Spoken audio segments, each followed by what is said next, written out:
The Appalachian Trail runs through my mind like a river, and only those who have done a similar hike know how deep and wide it is. So you hiked the entirety of the Appalachian Trail. Did you go south to north? Yes, Okay. about 80% do. 80%? Yeah, pretty much. Most people do by a long shot. Okay. The logistics of that kind of has to be a nightmare because you have to plan a lot to hike the Appalachian Trail, right? It took me 6 years to get ready. Okay. Yeah, for sure. They say that in my year, 2016, around 3,000 people started, okay? I did a lot of calculations as to when I would have to start and when I would finish, if I did 10 miles a day, if I did 12 miles a day, if I took 1 day off a week. So I would use 6 days per week at however many miles and try to figure when I'm going to finish. As I started with 3,000 people, I didn't feel as if I was in any great crowds. I started on February 21st, and at 75, I was the oldest thru hiker my year, Okay. which meant that everybody's going to pass me, okay? Theo, my good golden, and I were alone 99% of the time. Yeah, you took your dog with you. Yeah, the whole way. The whole way. Yeah. How old was she? Is it He. It's a he. He was 8 years old when we hiked. He's 10 now. But he was amazing. At first, he likes to pretend that he's protective. Okay. So when a hiker was coming southbound toward us, he would bark. And then there's no bite behind the bark. Everybody loved him. When northbound somebody came up on us, he would bark. A month in, or maybe a month and a half, he didn't bark anymore. He just stopped. He knew what was going on. And I observed frequently the difference between the female reaction to Theo and the male reaction. Okay. It's the maternal instinct, I suspect. The women came by and they'd say, "Oh, puppy, nice dog," and they'd get right down at face level with him. But the guys just come by and say, "Hey, nice dog." So anyhow, it was different. Do you have a favorite stretch during the hike? Well, let me back up. Okay. I hiked in this region, Franconia Ridge in the White Mountains of New Hampshire, when I was about 12 years old. Okay.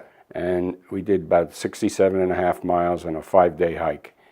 And that just stuck in my craw my whole life. I mean, just as an incredibly beautiful area. And my kids will tell me that I mentioned the Appalachian Trail a lot when they were growing up. But to me, it sort of went out of my mind. I had a law career and a busy family and other things to tend to that I didn't, wasn't an active thing. I wasn't burning to get out and do the Appalachian Trail. But I was walking from that living room into the foyer in 2005, and I realized that the next year I was going to turn 65. And the thought just went through my mind, ooh, wouldn't it be neat to celebrate my 65th birthday on Katahdin? Mm-hmm. And from that moment, it was just alive within me. It took me 10 years. Every year I said to my family and my office, if I can close my office by the end of the year, I'm going to start the Appalachian Trail in the spring. And I said that for 10 years. It happened, started in 2015. I was able to refer cases that I have. I'm a trial attorney. I referred all my cases, the remaining ones, and I realized now's the time. But back to the favorite spot. This is the place that just kind of was the genesis of the whole thing. And when I got here in my thru hike, I was hiking with my son Christopher, his son Thomas, and his son Isaac, and we came to this spot, Franconia Ridge. The weather was amazing. The clouds were sweeping in and sweeping out. You could see a distance, then you couldn't see much, then you could see, then you couldn't. It was a real weather show. And the wind was howling, and I'd done close to, well, what was it here, about 1,700 miles, 1,600, I forget. And I was with my family. Something in me just came uncorked, and I howled back at that wind just as loud as I possibly could. And I mean, I was like an Indian war whoop or something. Yeah. And Thomas, the older of the two grandsons, I don't know if this was with his camera or with my phone. It is on my phone, so maybe he had my phone, and he took a whole bunch of shots. Christopher, their dad, my son, when this incident was over, said, "Dad, what has been the most extraordinary part of the Appalachian Trail so far?" And he didn't finish the question before I said, "This one." It was just awesome, absolutely awesome. Did you get to celebrate your birthday on Katahdin? No. Okay. I realized when I had that thought that it'd be wonderful to celebrate my 65th on Katahdin, that if I were to do that, I would probably have to start hiking in November. Oh. Okay? Because my birthday's June 4th. Okay. So I realized that wasn't going to happen. But I did have my 75th birthday at the northern end of the Shenandoah when my family joined me down in Middletown, Virginia. Okay. And near Front Royal. And 14 of my family members showed up. So you got off the trail? Got off the trail, yeah. Yeah, and just the whole point about getting off the trail, I think when you tell people you're going to hike the Appalachian Trail, well, the first person who wants to do it has an awful lot to plan and figure out and learn. But those who aren't going through the process of learning what the trail's all about tend to think, and they're unfamiliar with the trail, they tend to think you go into the woods for 6 months, which is the usual time it takes to finish, and 6 months later you surface at the other end. That's not actually what happens. The best way to think of a through hike of the trail is, for a 6-month hiker, is to say it's 26 week-long hikes. And there are going to be days off for sure. They call those 0 days, 0 miles. But about every 4, 5, 6 days, you're at a place where you can hitchhike into a town, stay in a motel, do your laundry, take a shower, all of which is much needed, and resupply your food. So that's the way it happens. But this was just one of my times off the trail. It was my birthday. Cool. Now, those stops, did you coordinate those? Did you mail stuff to yourself at different towns? And did you have planned stops for each time you got off the trail? As a preamble to answering that, I have had an acquaintance before I left who had hiked the Appalachian Trail at age 72, and he had planned to do it again at age 82. And he had what you were imagining. He knew where he knew what his menus were going to be every day. Mm-hmm. He knew where he was going to stop. He knew what post office there would be a box mailed for him, all that kind of stuff. And I plotted by how many miles I have to do, as I mentioned before. And I also got some boxes for my wife to send me things. And but I didn't plot it all out. I didn't have, as some do, all boxes numbered. Mm-hmm. Sweetheart, send me box 5, to such and such. I didn't do that. I found what worked best for me was to get into town and just resupply from the stores.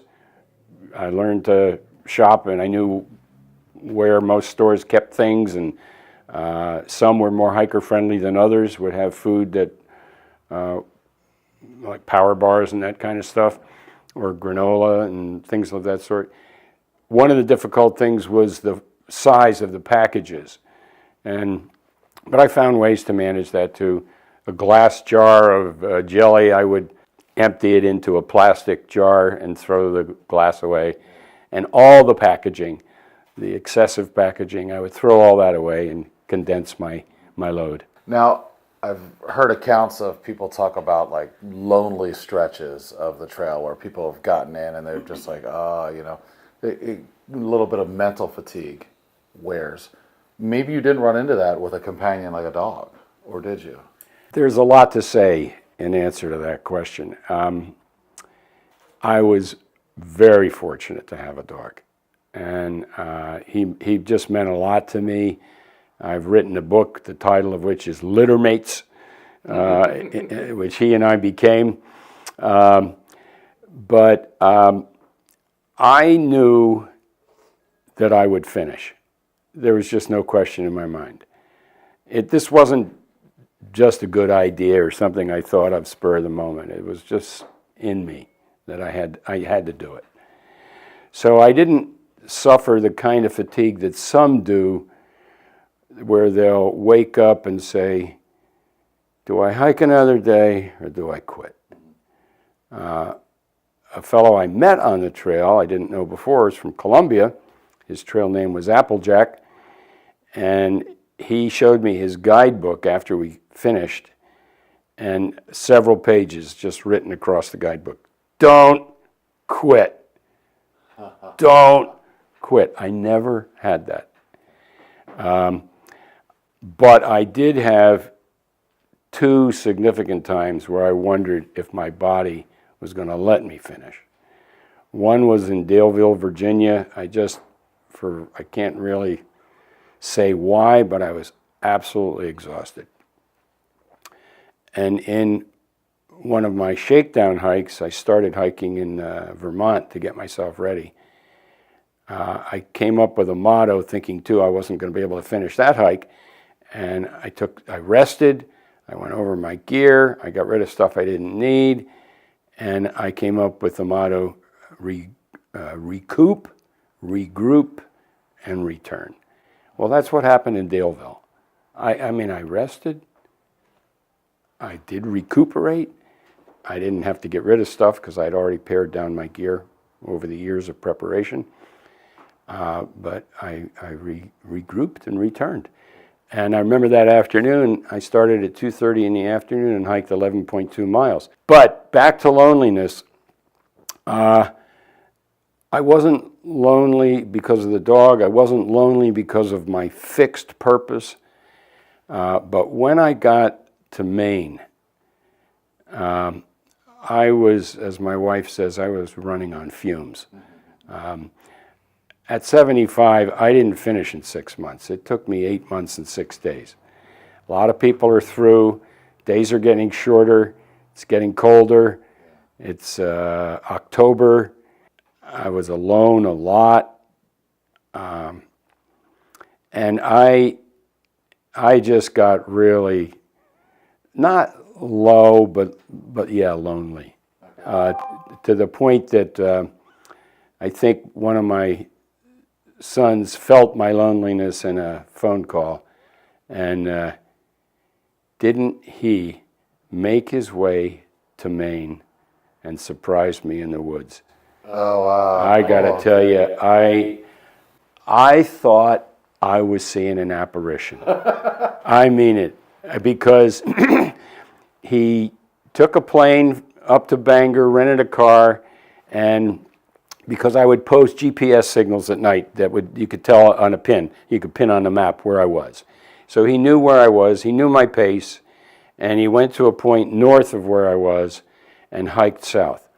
But I had gone off the trail to a shelter. Okay. And fortunately, and very unusually, there were some people at that shelter. And we were telling stories, and I was laughing, and I have a fairly loud laugh. And my son heard my laugh. Wow. And he stayed on the trail and waited till other people left the shelter. And in my brain, I'm entirely alone, deep in the wilderness in Maine, having lunch with my dog. Yeah. And I turn around and I mean, seriously, my brain could not compute what I was seeing. It just took me, well, some expletives flew, and the dog was thrilled to see my son Nathan. There was also another time where I wasn't sure I was going to be able to finish, and that was here in Pennsylvania, the least favored state on the trail. The glaciers dumped a lot of rocks on these mountains, on the ridge. And it can be really rough going. They call it the graveyard of paws and boots. Theo did fine. My feet were hurting because of a boot change in Virginia. My feet were bad for about 1,000 miles. And here in Pennsylvania, one night, I was really low. And I just thought, is my own state going to do me in? And but again, regroup. Has to be a little taxing mentally too, thinking, oh, I'm so close to home. I Well, could just go home and sleep in my own bed. Or... it wasn't taxing in that way. Emotionally, it was, but I mean, the purpose was fixed in my mind. It was absolutely fixed. And even as I'm wondering if I'm not going to be able to finish, somehow I knew I would. One of my oldest sons said, "Dad, you better get off the trail and tend to those toes or it could square the whole deal." I said, "Ren, I will amputate before I quit." He said, "Okay, I'll send a sharp knife." And that was just the mindset. But there's more on that up in Maine. But did you end up getting injured at all? Or yeah. Did you? Going through the White Mountains of New Hampshire, I could not make even 10 miles a day. 8 was good. 9 was good. Never made 10. And I had figured out in Dalton, Mass, what kind of miles I had to make to finish. And after the Whites, I came to a section where I thought I could start doing 10 miles a day again, or better. And I'm trucking along, a double-digit day, a double-digit day, a double-digit day. Wham! Down I went. I tripped on something and slammed this tooth on a root. And it dislodged, and I couldn't close my teeth. But you just keep going. And, you know, I spent the night in a tent on a pond. Again, we were alone. Cell phone service was only so-so. And in the morning, I'm holding my phone up like this, and I called the only dentist in Rangeley, Maine, and he said, "If you can get here by 2 o'clock, I can see you." I had 4.8 miles to get to the road, and I got there in time, and he popped the tooth back in. Oh, wow. And then off we went. But I had fallen on July 31st. I had stopped to fill my water bottles and have lunch at a spring.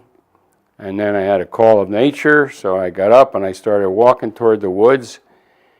And I tried to bring my left foot forward, it wouldn't come. I tried to hop on my right leg, it wouldn't move. And I went down really hard in leaves. And then from the ground, I'm looking back and I thought, what the heck just happened? And there was a strand of rusted barbed wire that I couldn't see. And I had stepped right up next to it, not feeling it. And then it wouldn't let me go forward. So your arms go out and catch you. I know I did some damage to the rotator cuff then. And then when I did the tooth in Maine, I damaged it more. And from Rangeley, for the rest of my hike, I couldn't use my right arm very much. Really? Yeah. Oh, wow. And when I got to Munson, Maine, which is the last town before you finish, after it there's the 100-mile wilderness, then a 10-mile trek to the base of Katahdin, and then Katahdin, and then you're done.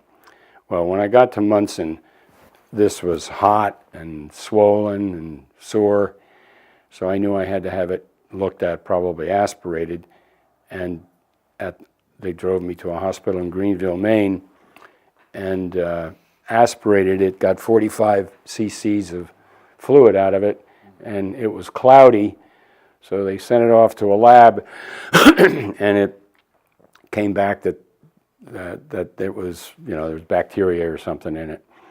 So I'm asleep on whatever night it was, Monday night, I can't remember, and I get a knock on my door at the hostel. They want you in the hospital right away.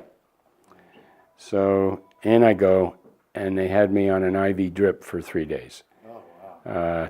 I have a partial knee replacement, which I had done so I could hike.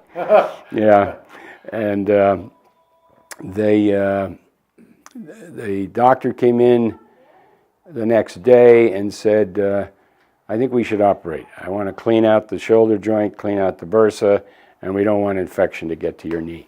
I said okay at one point, but it was going to slow down more because the anesthesiologist wasn't ready.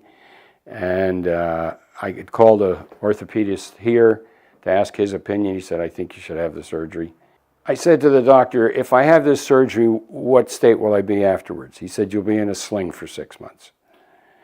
And I said, And I reasoned. I said, doctor, from what I understand, if I had infection in the shoulder joint, I'd be in serious pain.